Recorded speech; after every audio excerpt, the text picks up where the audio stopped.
roundtable discussion on sports and the media. A little bit of housekeeping. At the end of the session, we're asking persons to stay on for just about half an hour for our closing session, which is right here.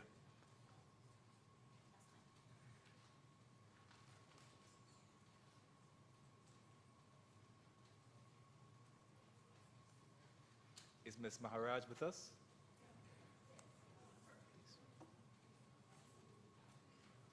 And I'm asking the distinguished roundtable team to join us at the podium.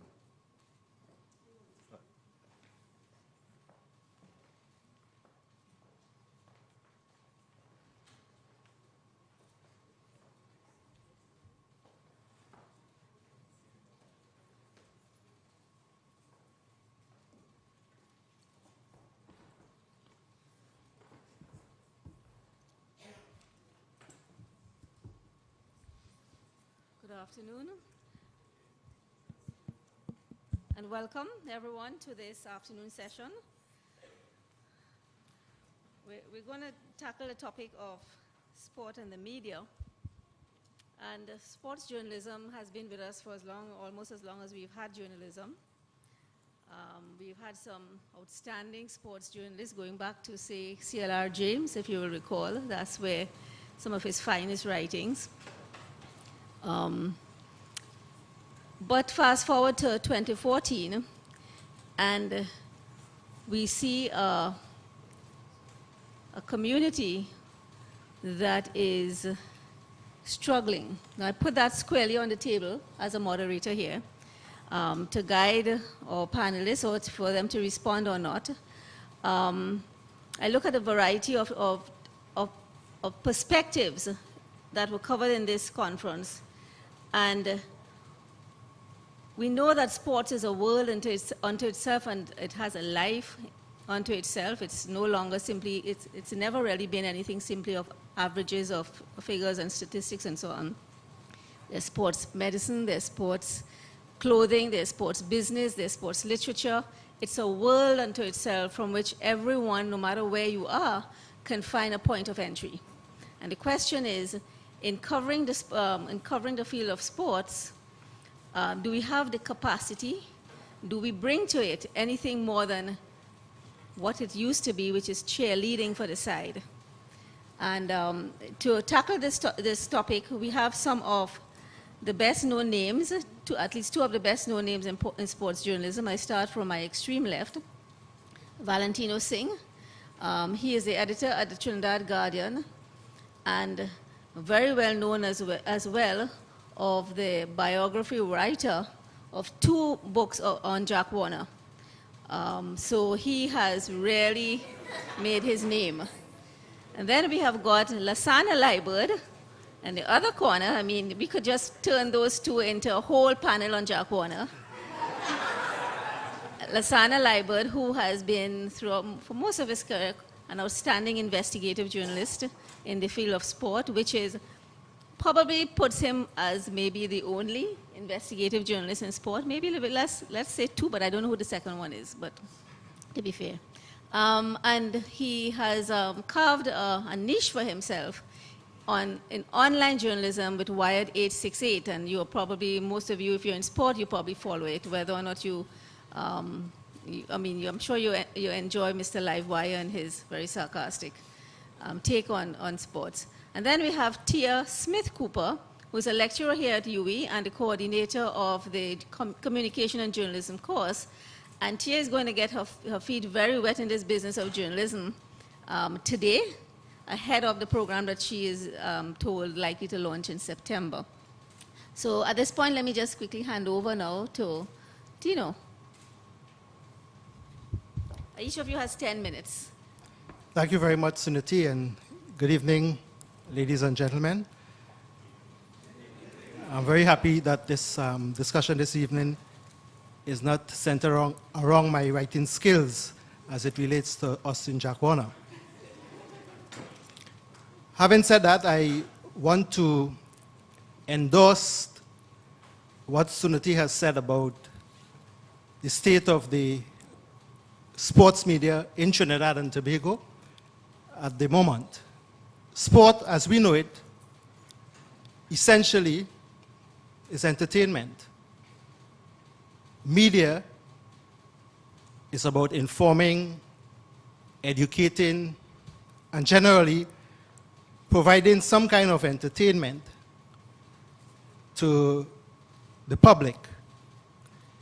Every time I want to capitalize on something that satisfies my sporting interests, I turn to the cable channels.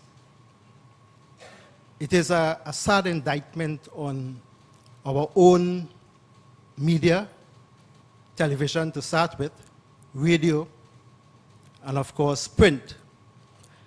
But there are several reasons why the sport media in Trinidad and Tobago is failing our population. Essentially, I would say that the owners of the media here in our country do not care about what sport has to offer. It might be a very strange conclusion when you think of the economic benefits that are attached to sport internationally. When you put on your television and you understand that we can now have Ashes Test match coming into your bedroom in the middle of the night, the Australian Open, World Cup football, the Olympic Games, and you look at the West Indies cricket team,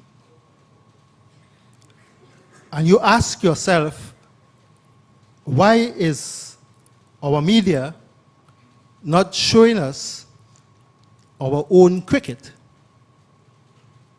And the simple answer to that is that corporate West Indies, corporate Trinidad and Tobago is not interested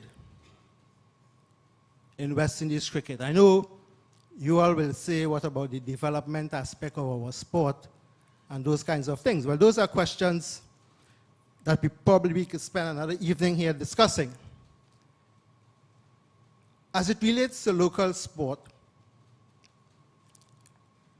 even the people who are asked to become sports writers in this country, and let me make it clear here that no young person in Trinidad and Tobago interested in a future aspires to become a sports writer. I don't know of any young man or woman, or maybe one out of the population of 1.3 million, aspires to become a sports writer. People become sports writers purely by accident. My own journey into sports, or into becoming a sports editor, started as a reporter, a general reporter, and it is only much later when I demonstrated the leadership skills that I was put into management. But had I entertained ambitions of looking after my family and staying as a sports writer, then I would probably still be looking for money to feed them. The reality is, sports journalism is not a field that attracts anyone because of the financial limitations on it. People become a sports journalist by being involved in a community activity. They walk into your office one day and they bring a score on a basketball game, and they say to you, well, you know, I'm volunteering up in Laventille to bring some reports on the basketball up there. And you say to them, okay, well, put it on the table for me, and you write a story based on what they bring in. And then they come back the next day and they say to you, look, I'll bring our next report for you. And you say, okay, well, here what happened now. Take that typewriter and see if you can put together a couple of sentences based on what you saw yesterday. And that will inevitably lead to that person getting an interest in writing, and because they have no job and they were volunteering in their communities, that's how they become sports writers. So we are limited by the quality of the people. But that is not to say that we don't help those people to come along and become good sports writers. But the point that I'm trying to make to you, no one sets off on that course. Sports writing is not a professional entity in Trinidad and Tobago.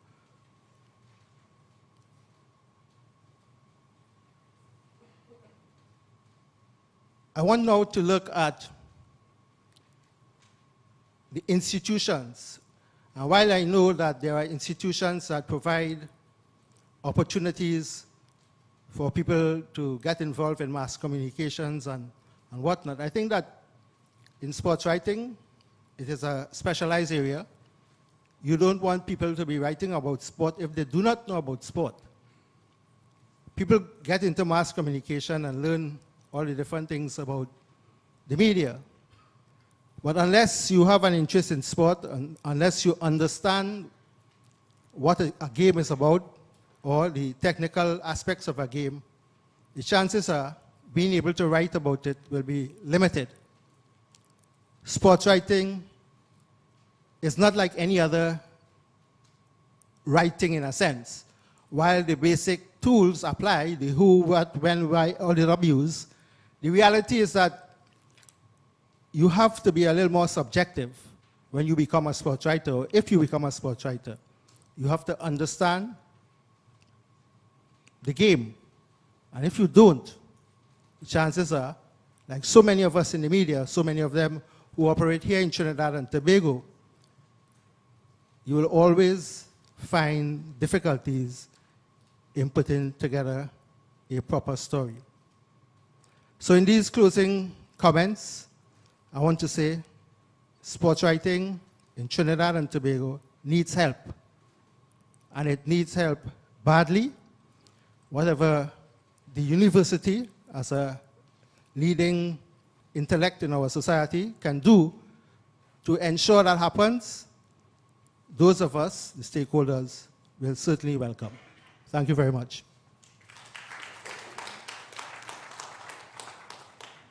Thank you, Tino. That was quite a heartbreaking opening, I have to say. We will have the panelists speak, and then we will open the floor for questions. So, Lasana? Yes, good afternoon.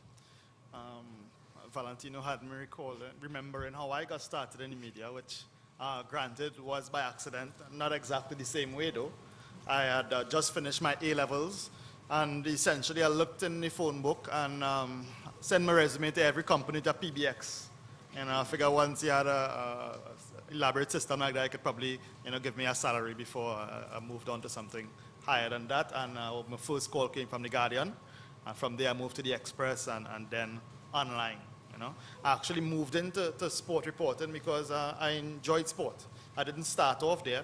I started off in the newsroom at The Express, at The Guardian, sorry, doing things like the lotto winner yesterday was, or debt announcements and so on. And, from there, doing sport definitely seemed to be a step up. Even at The Express at one time, I remember under Katya Waterman, the editor at the time, and she felt that I had a strength for features, and again, it would be something, more noble, a better use of my time, than writing on sport. And eventually, I had to insist, really, really insist, to get back into sport. My feeling then, as it is now, is that in Trinidad and Tobago, in the field of sport and music, you have generally the main things in this country that has any sort of appeal at an international level, in that, well, of course, there's oil as well, in that people from outside the Caribbean really wouldn't be much interested in who our Prime Minister is or Minister of Finance, no disrespect meant, but because of the successes of your likes of Dwight York and Atto Bolden and Brian Lara and so on, sport always tends to stand out for us in Trinidad and so on in that way. You know, it's a bit unfortunate that we don't quite have, you know, the media that we should have, you know, to highlight, you know, these fields. But I think that sport and music should be considered, you know, much, much more important than they are right now. Right? Well, of course, like I said, I'm online right now at Y868, you know, but of course with the print background that I have, and, you know, we look to the back pages and we strive to be in the back pages. Looking at it now, sport is probably in the back pages in more ways than one. You know, we probably what's left over after you read the serious news and the comics. Right? And yeah, so we need to think about how to get ourselves to the forefront of persons, at the mind of our readers and the public and so on, because ideologically, as well as in terms of our location, we are at the back. Right? I think personally one of the main problems in sport reporting is that we tend to be too one-dimensional in the way we cover sport. You know, in that we tell readers what the score was, essentially. You know, a sport page, a sports story could be one paragraph,